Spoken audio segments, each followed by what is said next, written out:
मुंबईच्या गोरेगाव पूर्वेकडील आरे दुग्ध वसाहतीतील मुख्य रस्त्यावर खड्ड्याचं साम्राज्य पसरल्याचं पाहायला मिळत आहे।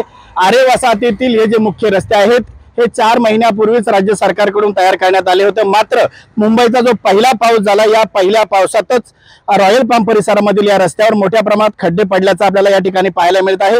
पहिल्या पावसामध्ये खड्डे पडल्यामुळे या ठिकाणचे जे रहिवासी आहेत या रहिवाशांना या खड्ड्यातून या मार्गावरून जाताना मोठ्या अडचणीचा सामना करावा लागतोय।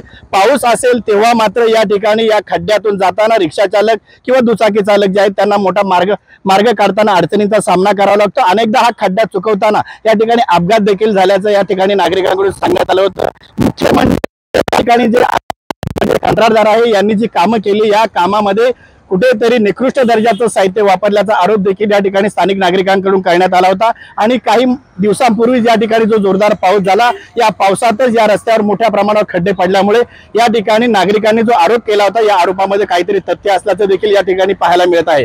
कॅमेरा पर्सन महेंद्र समी, संजय गडदे, साम टीव्ही न्यूज, मुंबई।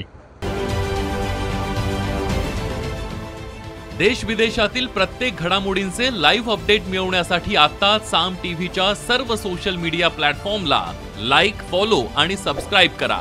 तसंच सर्व नोटिफिकेशनसाठी बेल आयकॉन प्रेस करायला विसरू नका।